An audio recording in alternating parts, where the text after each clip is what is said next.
Right. So just like to welcome everybody back into another session at iMoot.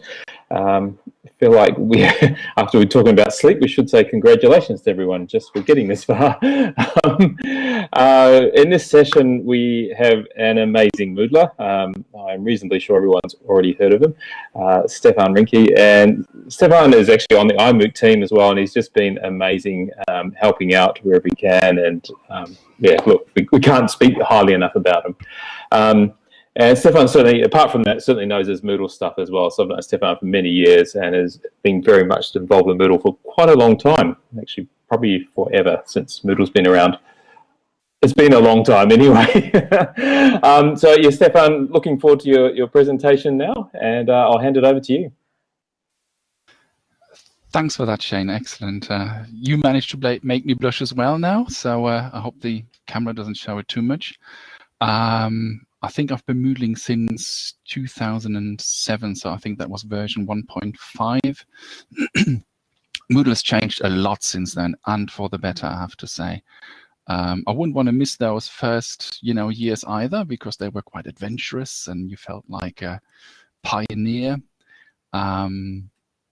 But it's a lot nicer to work with Moodle now. Exactly.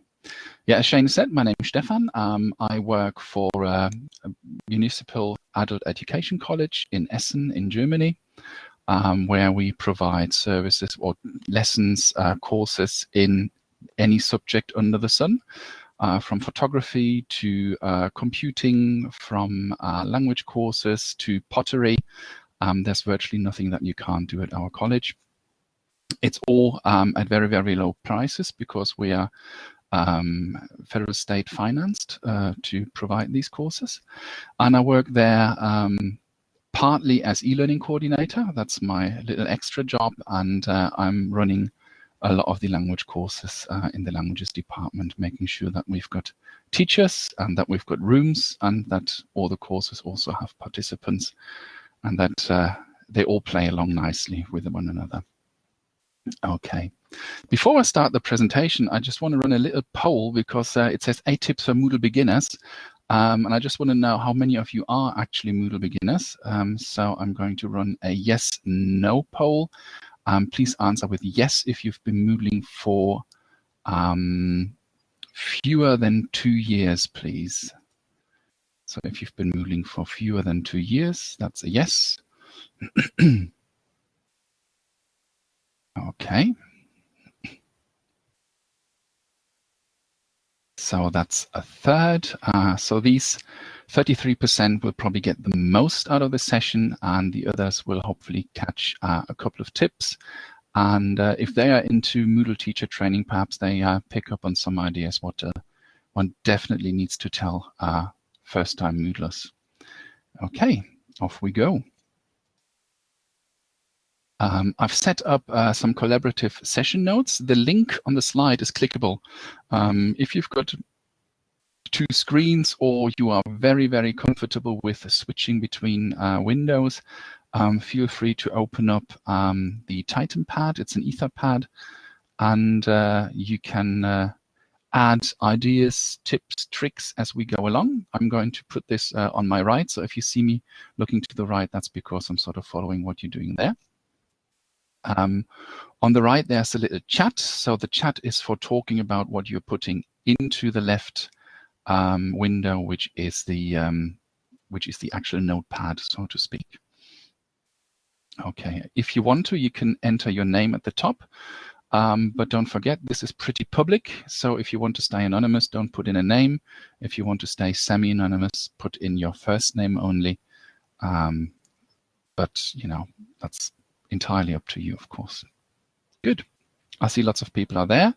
I've created some headings. So there are headings for support, style, and intuition, because that's what we're going to be talking about. I'm just going to move some stuff into the correct area. There we go. There's also the chance to earn a badge in this presentation, and that chance starts pretty much in a second. Because I want to start my presentation by talking about one of the spider powers that Peter Parker gained. I completely forgot to say why the presentation is called Radioactive Spider Bite. Since the iMoot this year has got a sort of superhero theme, agents of change like the Justice League of America or the Avengers, I thought I was going to do a little nerdy presentation and taking Spider-Man as an example. In comic book theory, there's sort of, with the superheroes, there's sort of two ways to become a superhero.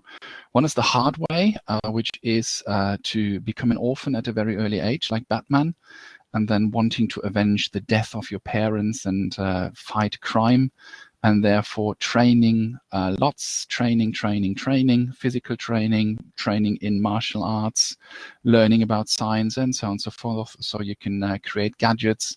And it always helps to be a millionaire. I don't think I need to run a poll to find out if I've got any millionaires in the session today. So that's one thing that we can't do. I don't want us all to get bitten by radioactive spiders, but the radioactive spider bite that Peter Parker had made him a superhero and gave him the superpowers that he's got. And I hope that the session will be a lot less painful than a radioactive spider bite, but that you will quickly gain a couple of Moodle superpowers, so that you don't have to do the hard training that I had to do, in the pioneering days of Moodle. But, some of you may be laughing because they've been around since Moodle 1.0, perhaps even. Okay, I talked about a badge. This is your chance to earn the badge. It's the $1 million challenge. Again, the link at the bottom is clickable. Click it only if you can listen and do things at the same time.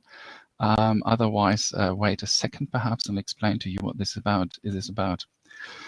In my Moodle training sessions, I very, very often train up people who they can use the computer, they can use the internet, they've got tablets and so on and so forth, but their keyboard skills are appalling. I find them typing like this. I find them using the mouse every time they need to enter a command or do something on the computer.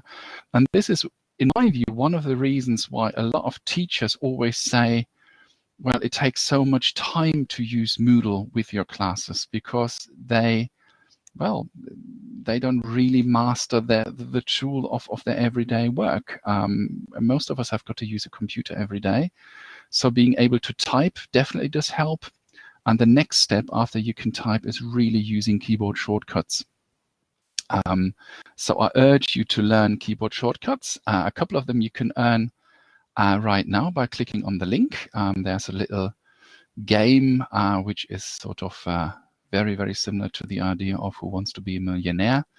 And if you win the $1 million at the end, please take a screenshot, save it, and after the session, just add it to the course forum.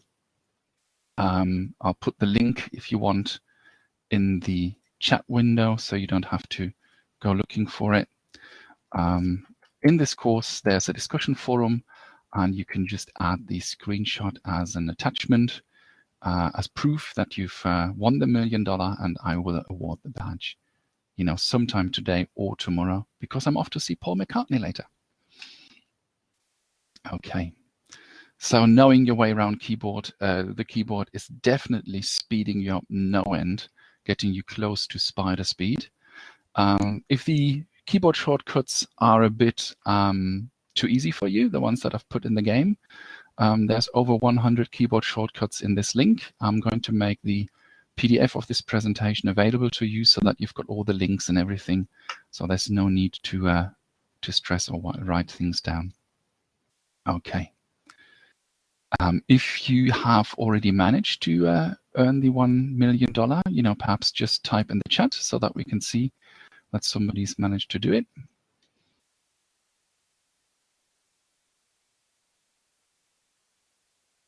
Okay. Excellent, Kenneth. Smashing. I'll be awarding the badge later. The other thing that I find that lots of the teachers beginning with Moodle do, and that's definitely true also for my institution. So when I talk and say, I'm not talking about other institutions, I'm not talking about teachers that I haven't trained. People that have been Moodling with me do the same thing too, and I have to keep reminding them. But one of the things that happens very often is that people upload pictures, which is great because if you've watched any of my other iMoot sessions, they've always been about using visuals, making Moodle more engaging, using pictures, using metaphors with pictures, things like this. So they bore that in mind, said, yes, Stephan says I need to use pictures, and they find the pictures. But the thing that they then do is they upload the picture full size. Now, this can really, really slow down Moodle usage, especially now with people having mobile devices. We've got a lot of students at our college who are using Moodle virtually exclusively on their mobile phones, not always with a Wi-Fi connection, but on the bus with a mobile data plan. And what happens is if you put up your full size and then in the Moodle editor tell it to just reduce the size, it reduces the size for display only. So it's a little bit like, well, it's not a little bit, it's basically they then download the whole big picture, and then the browser gets told, don't show them the whole big picture, reduce it in size. So the data that's being transferred is the data of the big, image that you uploaded. So I try and remember in all my Moodle training sessions to tell people that they need to upload the pictures in the size that they're, or roughly the size that they will be displayed in Moodle, just to save bandwidth. Because if you've got a very visually engaging Moodle course room, you've used lots of visuals, you've used lots of images, that will really slow down your Moodle, and it will really take a long time till your beautiful course is being displayed. So I tell them to reduce the file size. Most of the people that I teach don't have any experience using graphics manipulation programs like Photoshop or GIMP, or even things like OpenView, which allows you to resize pictures very quickly. So I'm going to just give you the link that I always give them. It's the resizeimage.net. It's a free online image resizer. You just upload your picture, then tell it which size you need it, and you can download the reduced file size. The files are deleted off their servers because they haven't got any interest actually in collecting that much data. So your pictures also stay your pictures. You don't transfer usage rights, anything like that. If you read the small print on the site, you will be reassured as well. Exactly. And it's just put in Pixlr. It's also a great tool for quick browser-based editing. You can reduce sizes there. I recommend that. That's true. Okay. Right. Already on the third tip. Spider-Man would be nothing without Spider style. He's got a very, very nice suit, arguably. And he moves very stylishly. And I want our Moodles to be stylish too.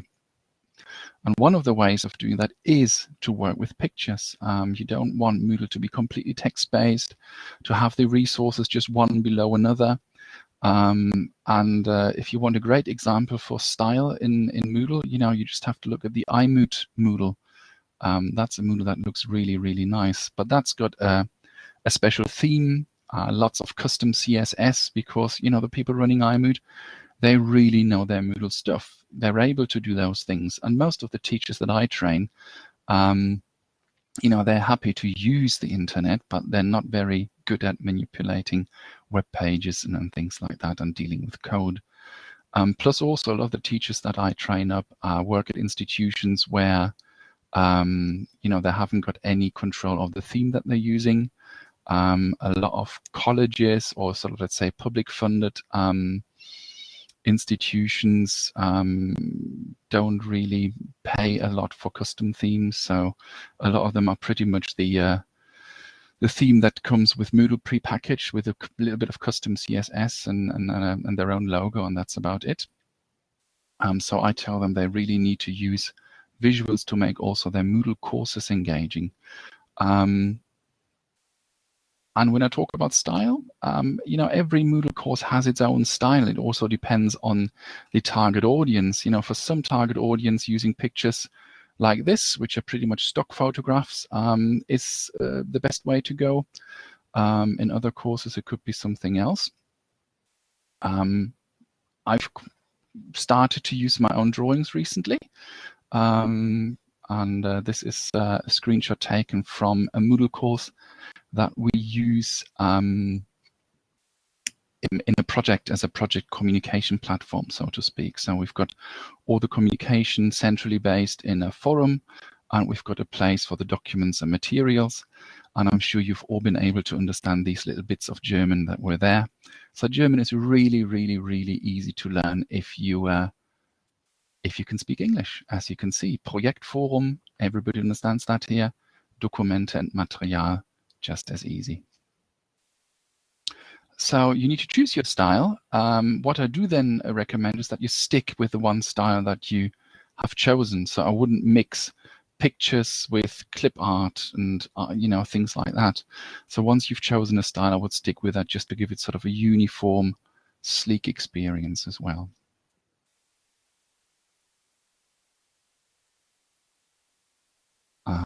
Sources for pictures. One of the easiest sources you can have is make your own.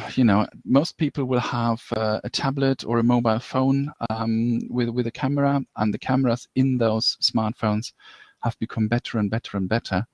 And to be honest, the resolution is already so high that you will have to reduce the file size if you want to upload them into Moodle.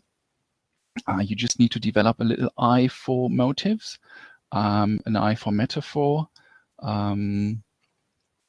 So it's, you become accustomed to it and you suddenly see things and you take pictures of it. And suddenly you realize I need a picture of that, and you just sort of arrange things the way you need them, and then you take a picture just like that boy does there.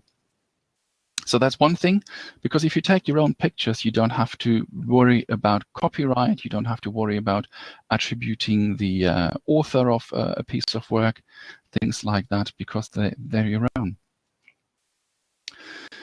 These are my favorite online resources to find pictures. The one on the left is pixabay.com.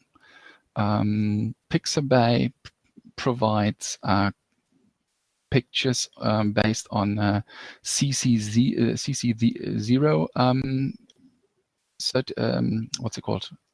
license, which means that you don't have to give any attribution whatsoever, and you can do with the picture whatever you want. You can change it around, you can use it to add other things to it, and you don't have to attribute the source at all. So CC0 is the one that basically says it's in the public domain. Do with that picture whatever you want to do. And the pictures are amazing. Everybody can upload pictures to Pixabay, but there are some really, really, really good quality pictures there. So that's one site I recommend if you want photographs, stock photographs. The one on the right, and I've forgotten to put the link in again, is openclipart.org. If you don't need photographs but drawings, then you can use this. And you can download those in as a scalable vector graphic, which means you can manipulate those if you've got the correct piece of software for that. Lossless because they're vectors, but you can also download them as portable network graphics, which can have a transparent background. So having a transparent background makes sure that you don't have like a white frame around your picture if you have got a Moodle theme that doesn't use white as the background. So that's always very useful as well. And then at the bottom, you've got something that you need to use in conjunction with one another. That's why I've put the links there. It's the Flickr Advanced Search, because then you can use You can find pictures on Flickr that have been licensed with a Creative Commons license. The problem is that the embed code that you can get for Flickr images on Flickr does still not actually comply with the Creative Commons rules, which, for example, state that the author of a piece of work needs to be referenced close to the source, to the image, for example. This is why I've put the second website on there as well. It's called Image Coder. And in Image Coder, you basically get a text field where you can enter the, or just paste, that's even easier, paste the URL of the picture you found on Flickr. Then you press send, and afterwards you get asked which picture size you need, and then you can download or you can copy a new piece of embed code. And in the Moodle editor, you will find a button that looks a little bit like this. It's got these sort of HTML tags. And if you click on there and then enter, you just paste the code that you got off Image Coder, and then switch the HTML mode off again, then you will have the picture with the correct reference in your Moodle. So have a play around with that. The only bit that it's important is the code that you copy from Image Coder needs to be entered in the HTML mode in the Moodle editor, and the HTML mode can be accessed by clicking on the button that has got these sort of larger, smaller signs, sort of the HTML tag there. Okay. I said, one of the sources that I use now is I draw my own. I draw these pictures on a tablet now, but even with last year's iMoot presentation that I did, and there's a recording out there somewhere, you will find pictures that I actually drew on paper. Afterwards, because I don't have a scanner anymore, afterwards I just took a picture of them with my smartphone and then used my image editing software to make them look a little bit nicer. So you can just draw your own with pens, crayons, whatever, take a picture, crop the picture to the size you need, do a little bit of image manipulation if you know your way around the program a little bit, and then you can use those in your Moodle courses as well. As I said, I've moved sort of on most of the time, and I use my tablet now. I'm an Android guy, so I do use an Android tablet. And the two drawing apps that I use most frequently are Sketchbook. The link at the bottom here, where it says Sketchbook Express, is also clickable, and it will take you to the correct Play Store page so that you can download sketchbooks to your to your Android device. As I've pointed out here. And that is, I like this one probably best at the moment because it allows for layers. So you can have different layers to make sure that the background doesn't overlap the drawing itself. So you can have the background actually as the bottom layer and then draw everything else on the top layer. There's fill options, so you can fill squares with paint and things like that. It's actually really, really useful, but possibly not quite as intuitive in its use as this app here. It's called Bamboo Paper. It's simpler, and you can already see that the drawings that are created with Bamboo Paper are sort of slightly different in style. They are sort of more a drawing, or not quite as cartoony, perhaps, as the one in Sketchbook. The only drawback is that to create pictures like this with Bamboo Paper, you need to do an in-app purchase of the artist pack, it's called. But it's money well spent, and it's only a couple of euros, so it can't be that much in your currency either. And again, if you click on Bamboo Paper, that will take you to the correct page in the Play Store as well.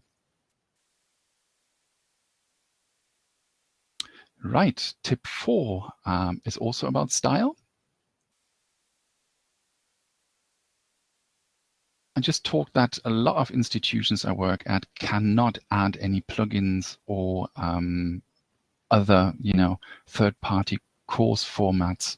But if you possibly can, there's two course formats I just really can recommend. The one is the grid format, which displays your topics in a Moodle course as tiles, and these tiles are clickable.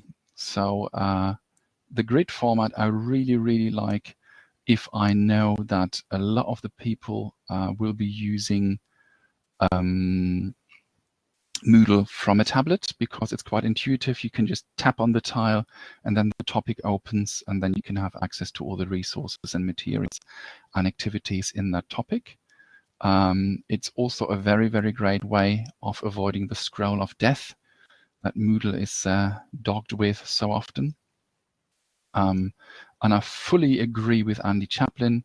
The grid format should be in core. If I can have one wish, can I please have the grid format in core? And the other wish I have is, can we please also have the collapsed topics in core?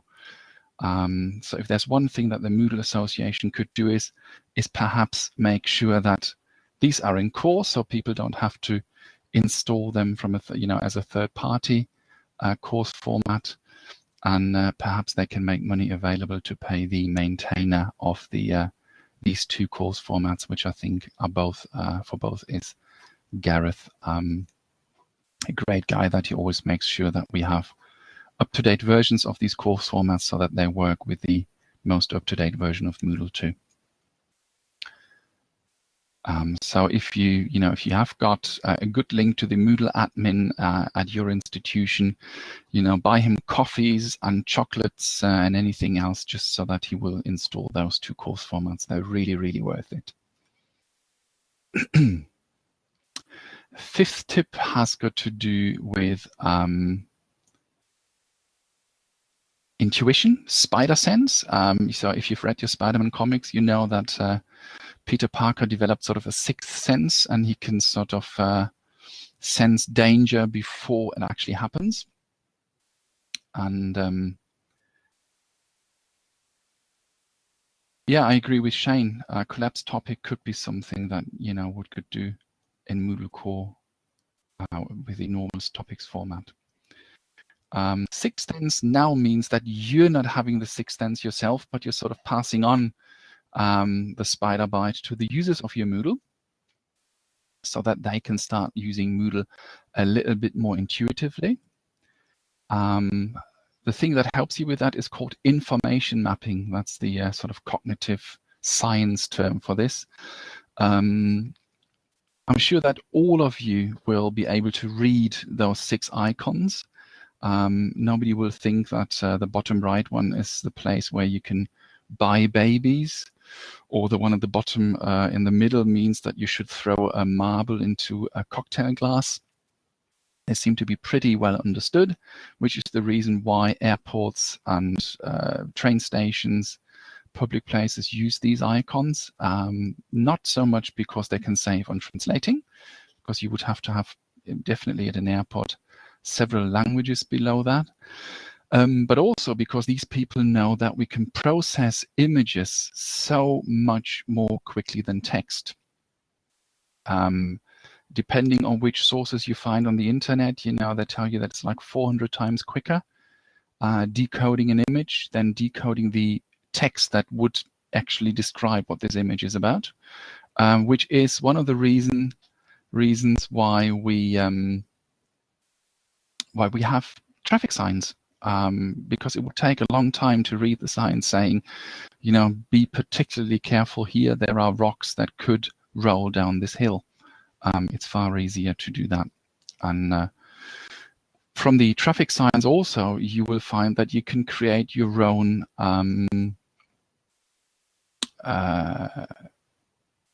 I've lost the word, in all my languages, in any language I speak, that you can create an agreement over what a sign means. I'm sure that in your countries as well, that an upside down triangle with a red margin means give way. At least it does in Germany. And there's no natural given reason why an upside down triangle with a red margin means give way.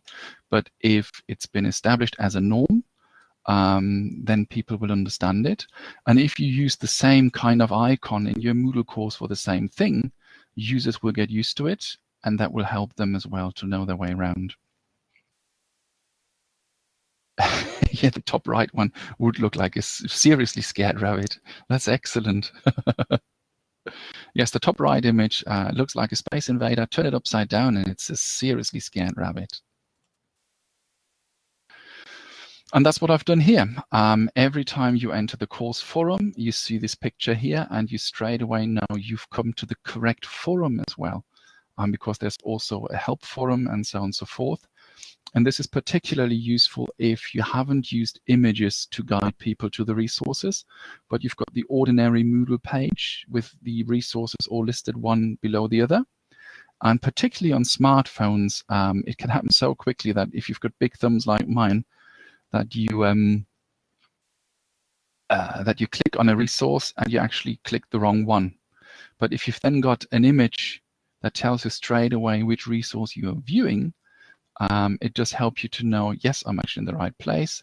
It stops people from posting things in the wrong forum, and it will just make Moodle so much more intuitive, and it will feel a lot safer for people to use Moodle, especially if they don't, if they haven't been using the internet for long.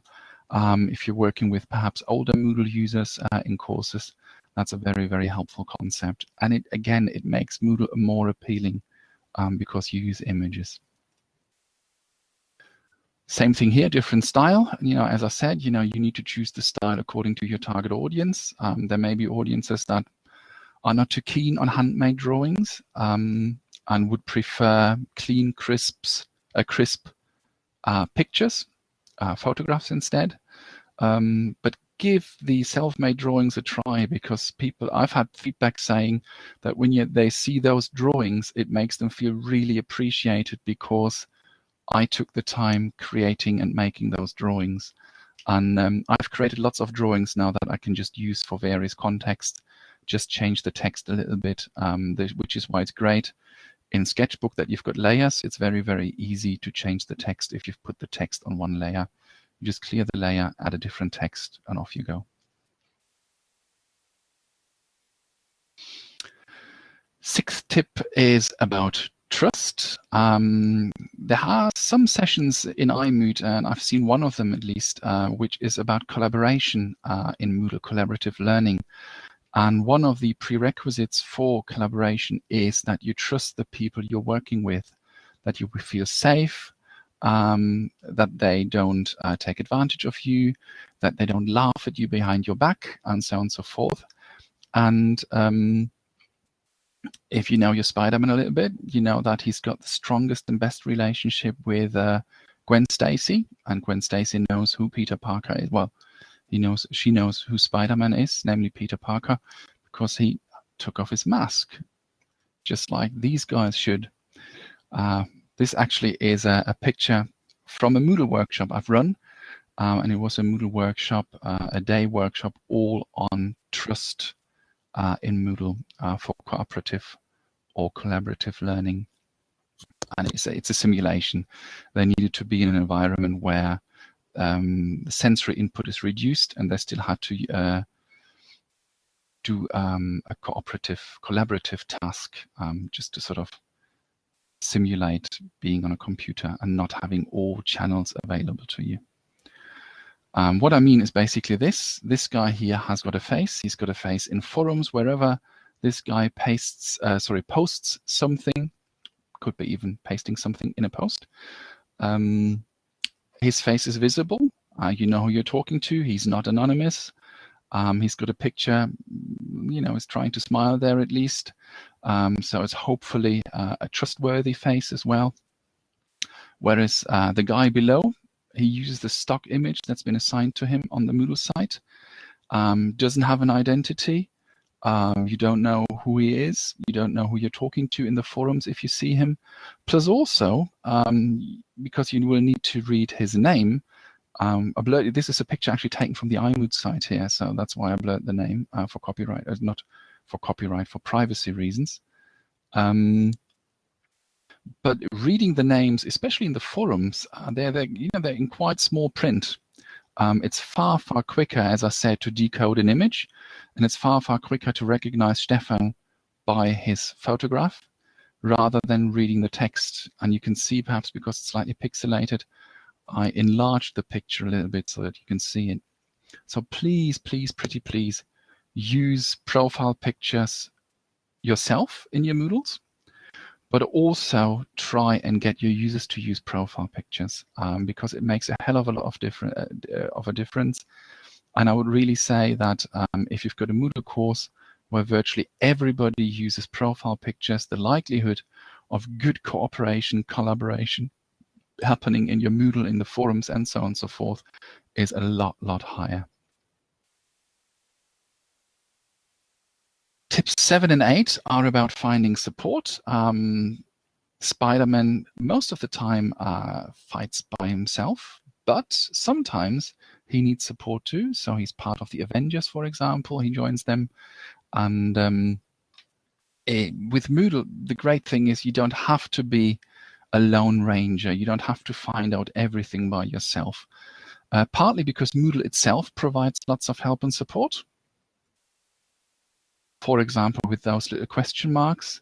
It's one of the first things I always point out to Moodle newbies when I teach them is the question marks are your best friends in Moodle because they will tell you exactly what a function, a feature is about. When you click on the little question mark, you always have the link to the complete Moodle docs for that function as well. And I think one of the reasons why I became a Moodle certified trainer, why I'm a train the trainer for one of the Moodle partners, is I must have clicked on virtually every one of those question marks at some point just to find out what the functions are. So even if you know how to set up something and you've set everything up the way you want it, it is worth just having a click around on those question marks because sometimes you find a function or a feature that are that is very useful in the next time you teach with Moodle. And I always tell them that at the bottom of every page in Moodle you can find the official documentation for the page that you're on, and that will give quite often a step-by-step account of what these functions are. So that's very useful too. If you're an admin watching, the plea is to enable the checkbox in the admin settings that will make sure that Moodle Docs always open in a new window, because it's very annoying if you're in Moodle and you find that you need help with a function. You click on Moodle Docs, you're taken out of your Moodle onto Moodle Docs. You're clicking around there as well to find other things. Then you've got to click the back button so many times to get back into your Moodle course. So either ask your admin, or if you're an admin yourself, to check the box that makes sure that the Moodle help opens in a new window. It will make Moodle so much easier to use for everybody that uses the Moodle, both for the teachers, but also sometimes for the participants in your courses as well. Then there's Moodle.org. There's a really great session. I don't know, it's already run for the second time as far as I know, by Gareth. Gareth has done a session on asking for help on the Moodle forums. So if you catch a recording of that, it's very useful because he explains it. He explains the way around the Moodle.org forums. A lot of the questions have already been asked. So if you search in the correct forum or search all the forums, you're very likely to get the answer that you need. And you'll also feel slightly less silly or stupid because you will find that lots of people had this question anyway.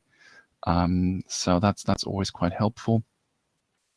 So I do recommend going on Moodle.org. And sometimes you just have a browse around the different topics because I still find tips on there as well, which are very useful. And the 8th one for support is something I probably don't even have to tell you because you're doing it right now. You're getting social. You're actually meeting Moodlers.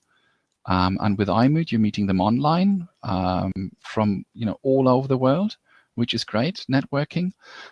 You can also connect to Moodlers on Twitter or Facebook. There's a Facebook page for the iMoot. So if you go on Facebook and search for iMoot, you will find there's an iMoot page. And there's also it's very easy to find help on Twitter regarding Moodle. If you just search for the hashtag Moodle, you will find lots and lots of Moodle related tweets. And if you find that a certain person has been posting very useful stuff, just follow them.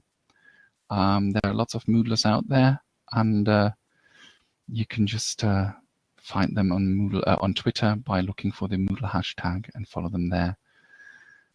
Linking online is really great, and I think iMoot manages so well to get this sort of Moodle mood spirit in the online world.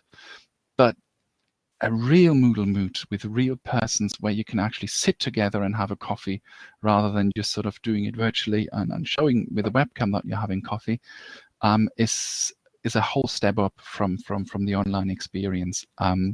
So I do urge you to look out for Moodle Moods in your area. They're also published on Moodle. There's a page that is just about the Moodle Moods going on in the world in the near future. And it really is worth going if you can have. A lot of the time, the Moodle Moods now have joined forces and they turned into a Moodle and Mahara mood. There's also a really good session on Mahara by one of the, if not the Mahara lady in the world, Christina Höppner. So I would really recommend watching her presentation on this e-portfolio system too. Those have been my 8 tips. I'm exactly in time. I've done 45 minutes nearly. I've still got some time for questions. So a huge, huge thank you to everybody who's been watching. Thanks for all the things that have been added to the chat. I've seen that a lot of you have also added things to the collaborative notepad. That's excellent. Don't forget to take a screenshot of your $1 million in the game and post it in the forum in my Radioactive SpiderBite Moodle course on iMoot. And I will be awarding the badges, perhaps not straight away because I really am off later. But it will happen sometime tomorrow probably. If you've got any question, we've got time. Feel free to switch your microphone on or just type questions in the chat. Thanks, Andy. That's excellent to provide your Twitter list there. That's brilliant.